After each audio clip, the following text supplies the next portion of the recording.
强起来 ，OK 哦，坚强起来就是什么事情？就是说你不要把这个考试看得太小了 ，OK， 这个考试只是所有你生活中你要追求进步环节的一部分。今天考这个考试是为了什么？好，会为了更好的工作，为了你自己价值的翻身，包括我当时也是为了怎么样？为了我自己找到更好的出路这样子 ，OK 哦。可是今天要记住，这个东西考试只是这个目标的一环而已。为了达成这个目标，你还有更多事需要做到，包括怎么样？我们要去提升英文的实力，为了面对未来的竞争，以及什么样呢？以及英文可以让你看到更多事情，让你觉得自己的未来有更多的想法，这样子 ，OK 哦。还有就是什么？你今天目标写下，记住，目标不是只有一种管道，不要以为你一直考不好局面就觉得你要死了。其实有一件事情就是什么？101在一个方向，好，我们现在说台北101，好，今天在哪里？在一个方向，我要去101。请问我会特别去查地图要怎么走吗？如果我现在走路去的话，我会特别去查怎么走吗？不会，为什么？它很明显，我只要往那个方向走就会到了。走什么路有关系吗？没有关系。所以你现在要认清楚的是一件事情，与其你要说你要从特定哪一条路前往你最后人生的目标，比如说什么？比如说你想要好未来在哪里，在美国生活，好，比如说做什么样的职业，在美国生活做什么事情。它其实有很多管道，不一定是要考GMAT这件事情，或者是申请 MBA 这件事情这样子，你可以想各种各样的管道 ，OK 哦，好，不要把自己的路活小了哈。就像我今天追求目标，不一定是赚大钱，或者是我只想要追求我在社会上有所贡献和地位，好，那。当初考GMAT是觉得说，也许我今天在社会上站稳地位，站稳这个就是去读了 master， 然后回来做了一些 management 的工作之后，我会有一些钱，有一个地位可以做我自己想要做的事情。可我今天发现，在我站在这个台上，我帮助各位的时候，我有实现自己的价值，这也是一种管道。OK， 好，目标就只有你的目标就只有一个，是你想过什么样的生活？你想你10年之后过了什么样的生活，在哪里？你有没有一个心里的图画？完成这个图画有很多种方式，不一定要考GMAT这个方式，这样子 OK， 好，那。这个录影机是不是要刚刚要关掉一下哦？毕竟我们这个 A2 GMAT 对不对 ？OK， 对，A 记住这件事情，就是因为我这块讲的东西是说，因为这几年来一直有人在讲这一件事情，就是说我GMAT要考越高越好。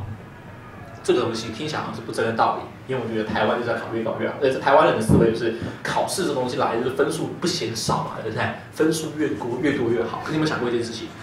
考GMAT这个东西好像不是像考驾照一样，就是背一背就有分数，对不对？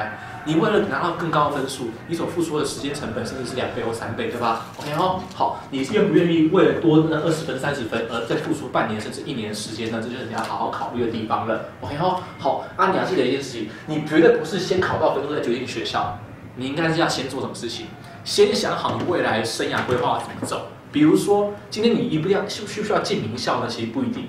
如果你想要在美国工作的话，你不一定要进名校，反而要进入什么一些跟当地的 career 接得比较好的学校。OK 哦，好，那这个地方怎么样呢？你去的时候，你才会就是他们当地的资源还让你可以直接进去工作这样子。OK 哦，而这些学校要求分数也不一定会到很高，但是怎么样呢？你就可以省下很多时间这样子。好，那如果你今天想要回台湾工作，那你就知道台湾的企业主都喜欢哪一种学校，你可能要去读美国的成大之类的，那听懂意思吗 ？OK 哦，好，很多学校比较有名的学校，所以可能就是要去考一些比较有名的学校的一些 program 这样子。OK 哦，好。你先想好你的目标，然后去查说哪些学校可以帮助你达到这个目标。这个目标不一定是分数，这个目标不一定是什么，越有名的学校越容易达到。有些时候小学校还有它的特产生存下去，像比如说美国金融业专门的学校，有些叫 Rochester， 大家应该有听过嘛，对不对？它的金融硕士非常非常的强。举个例子而已，这样子 ，OK 哦，好，然后呢？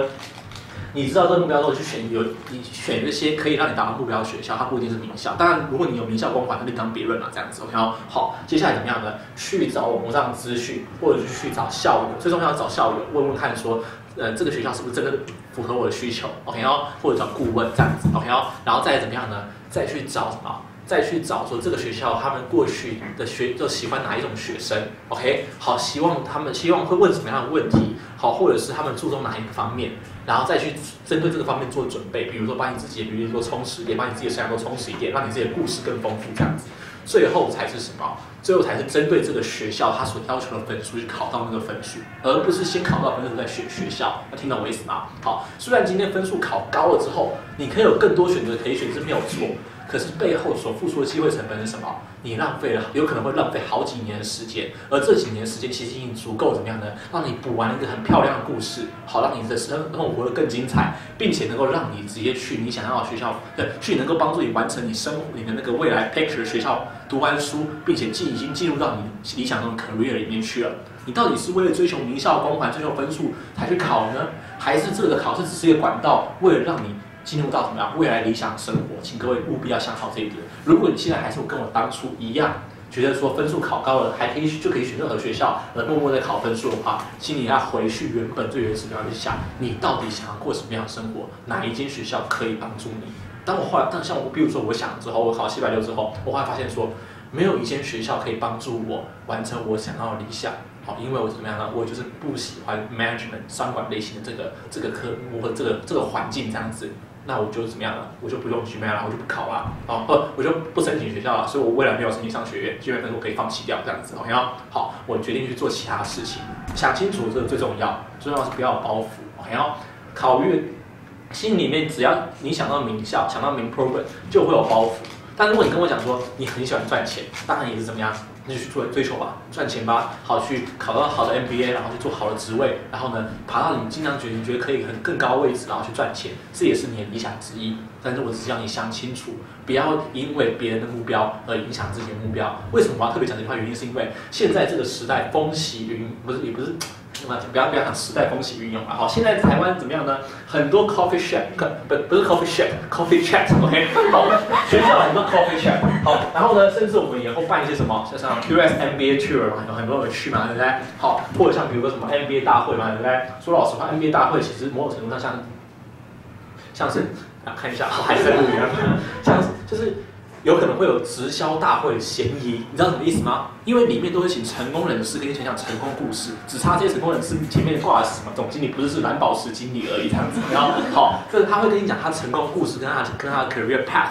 好，然后会有一个很漂亮、很成功的故事。OK 好。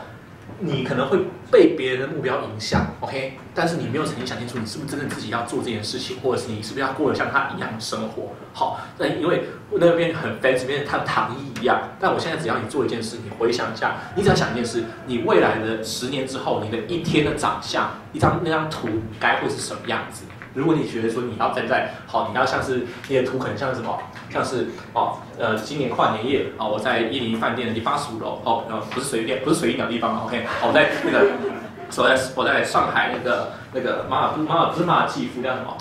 那个马尔多夫还马尔道夫，也不是盖道夫，这叫反正有一间酒店啊，马尔道夫吧之类的酒店，好外滩。看着外滩夜景，边搓的手边那杯红酒，然后跟纽约回来的高管好来一起聊，就是聊着台湾年轻人未来，这叫什么中职伟士的生活嘛，对不对 ？OK 好，如果你想要这样的生活的话，那就是追求这样的生活没有关系。可如果你不是想要这种生活的话，请你好好赶快想一下 ，OK 你要记住，你不要让10年之后你后悔现在没有做出这样的决定，因为我已经后悔过一次了。我大学的时候原本想要念就是实践工业设计，因为我很喜欢工业设计，但是我后来没有念，原因是因为什么？我前面没有去准备，我前面大学之前的高中的时候，我根本不是念那种就是美术科毕业的，所以我学的东西门槛很高，然后后来就是因为这样卡住，所以我放弃了。所以10年之后，请你回去看，会发现说很多事情现在就要下决定，你必须要想清楚。OK 就像我当初会觉得说，为什么我考高中的时候不选择复兴美工呢，或不选择去读一些美术的专业呢？因为那时候我觉得这个决定还不到我要做的时候，我只是国中毕业，我哪会想那么多？可是10年都证明说，那个时候如果当下做这个决定的话，现在会更好。你需不需要怎么样的？现在先想清楚你到底想要什么东西 ？OK 大概是这样的意思。好，来，好，回去把它剪掉，看，没有把它剪掉。来，我来看那个。